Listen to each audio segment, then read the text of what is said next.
माँ काली की जीभ का क्या रहस्य है? क्या माँ काली की जीभ कोई अचूक अस्त्र है? अभी तक आपने जितने भी भगवती के स्वरूप देखे हैं, उनमें से सबसे अलग और सबसे भयावह स्वरूप भगवती काली का बताया जाता है। यदि आप ध्यान पूर्वक देखेंगे तो हर एक स्वरूप में भगवती कई अस्त्र शस्त्रों को धारण करती है और सभी अस्त्र शस्त्र उनकी विभूतियों से सिद्ध एवं विख्यात है। अब आते हैं अपने विषय पर कि आखिर भगवती काली की जीभ साधारण क्यों नहीं है और क्या है उस स्वरूप की महिमा जिसमें भगवती काली अपनी जीभ को बाहर निकाल कर प्रदर्शित करती है। आपको बता दूं, भगवती काली ने अपनी जीभ का प्रयोग भिन्न भिन्न युद्ध में कई बार अस्त्र के रूप में किया है और इसका प्रमाण देवी महात्म्य अर्थात दुर्गा सप्तशती में विस्तार पूर्वक बताया गया है। जब युद्ध भूमि में शुंभ निशुंभ का वध हो गया, उसके बाद एक महादैत्य का आगमन हुआ जिसका नाम रक्तबीज था।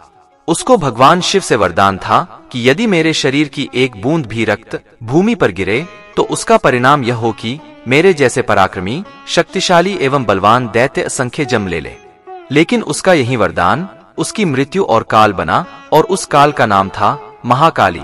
आपको बता दूं, सातों देवियों के कई प्रयत्न के बाद भी रक्तबीज को उसके काल से भेंट नहीं करा पाई, किंतु इसके विपरीत उसका वरदान उसके लिए फलीभूत सा प्रतीत होने लगा।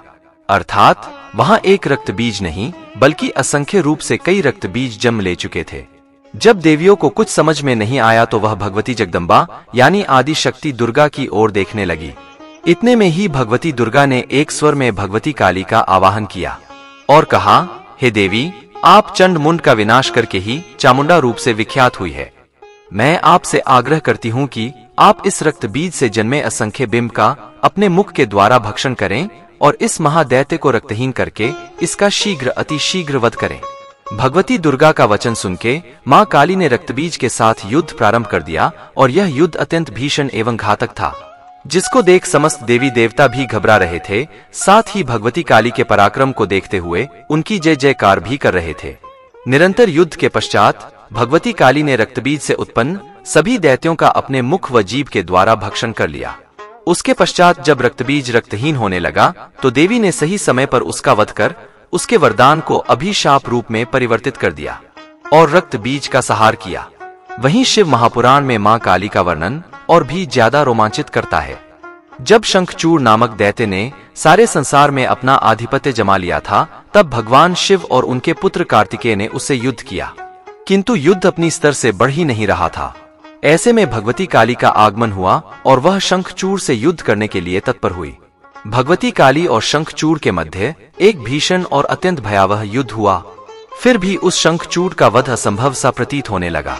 तभी अचानक एक आकाशवाणी हुई और भगवती काली से कहा, हे देवी काली, इस प्रकार शंखचूड़ का वध निश्चित नहीं किया जा सकता, इसलिए आप अपने मुख और जीभ के द्वारा इस दैत्य का भक्षण करें, अन्यथा सृष्टि में त्राहिमाम मच जाएगा और आपके इन भीषण अस्त्र शस्त्रों से सिर्फ हानि ही हानि होगी।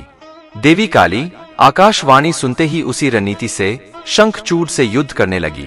शंखचूड़ द्वारा भेजे सभी अस्त्रों को अपने मुख में निगलती रही। परिणाम स्वरूप यह हुआ कि अंत में वह दैत्य अति निर्बल अर्थात भगवती काली के द्वारा शक्तिहीन हो गया, जिसके पश्चात भगवान शिव के द्वारा शंखचूड़ का वध संपन्न हुआ।